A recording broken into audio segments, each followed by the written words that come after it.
We've been on the run since you two fools went crazy in Blackwater. I was in Blackwater. I killed people.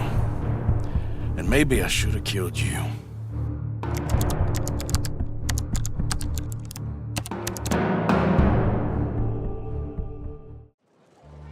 The year is 1899.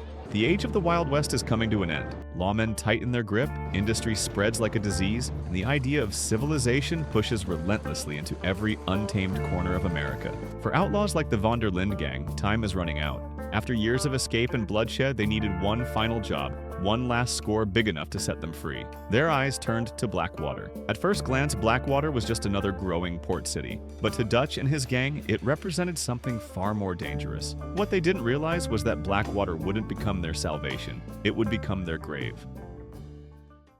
On the day everything went wrong, two plans existed side by side, and the future of the gang depended on which one Dutch chose to follow. For weeks, Hosea Matthews and Arthur Morgan had been laying the groundwork for a quiet con. No gunfire, no attention. A real estate scam designed to bleed wealthy investors dry and disappear without a trace. Hosea believed this was the only way forward, but Micah Bell had other ideas. Micah was new, barely 6 months with the gang, but his influence over Dutch grew fast. He fed Dutch exactly what he wanted to hear, promises of glory, power, and a score too big to ignore. His proposal was simple and reckless. A ferry docked at Blackwater's harbor, minimal guards, and $150,000 in cash being transferred under the city's nose. For perhaps the first time in his life, Dutch van der Linde chose not to listen to Hosea, his friend of over 20 years, but instead to Micah, who promised violence and chaos. That decision also explains why Arthur and Hosea were not there that day. While they were chasing a different lead, Dutch walked straight into his own disaster. The morning the operation began, the sky was dark and foggy. Dutch, Micah, Javier,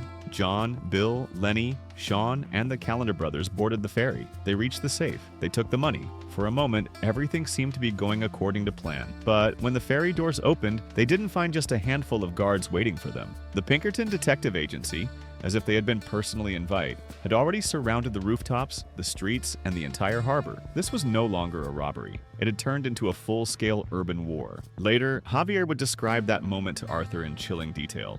You were there, Javier. What really happened on that boat? We had the money, it seemed fine. Then suddenly they were everywhere. Bounty hunters? No, Pinkertons. It was crazy. Raining bullets. Downtown Blackwater became a slaughterhouse. Not only police officers, but civilians were caught in the crossfire. And to this day, a dark question still lingers over that chaos. How did the Pinkertons mobilize so quickly? Was Micah's perfect plan a trap from the very beginning? But what truly defined Blackwater was not the stolen money, nor the Pinkertons. It was the day the Van der Linde gang's Robin Hood mask finally fell. Trapped in the middle of the firefight, Dutch chose a human shield to secure his escape, a young mother named Heidi McCourt. For years, Dutch had preached, "We don't kill innocent people." But on that ferry deck, he didn't just take her hostage. Without hesitation, he executed her in cold blood. Years later, even John Marston, no matter how hard he tried to forget, would be haunted by the ghosts of that day. Do you remember Hattie McCourt's face? Who? She was a girl Dutch van der Linde shot in the head on that raid on the ferry a few years back. Same one you got shot on. Pretty girl, until her eye was hanging out by a thread attendant and her brain was plastered over a wall. Reports and witnesses all told the same story. This was not a stray bullet. This was the moment the monster inside Dutch broke free. When he pulled that trigger, it wasn't only Heidi McCourt who died. The father figure Arthur Morgan believed in died, right there on that deck as well. When the smoke cleared, the toll was devastating. The gang left some of its strongest members behind at the port. Jenny Kirk, who had joined the gang only recently, collapsed. Sean McGuire was captured. John Marston was shot in the leg and left for dead in the mountains. But the most tragic fate belonged to the Calendar brothers. Davy Calendar, shot in the stomach, endured days of agony, struggling to survive long enough to reach the snowy mountain camp. Quick! Miss Jones, bring in whatever blankets we have. Mr. Pearson, see what we've got in terms of food.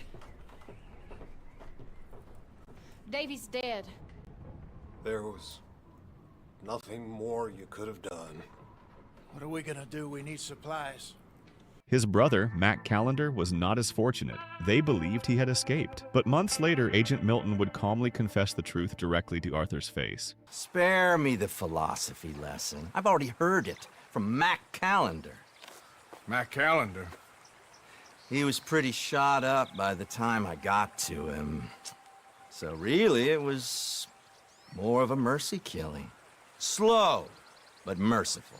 Dutch buried that cursed $150,000 in the hot soil of Blackwater, hoping one day he would return to reclaim it. They had saved the money, yes, but they left their souls behind in that town. When Hosea and Arthur finally rejoined the main group, they did not find victory. They found a funeral procession. Blackwater was no longer a destination. It was an unreachable dream, a smoking graveyard. Behind them stood civilization and the law. Ahead of them waited the frozen jaws of the grizzlies, ready to swallow them whole.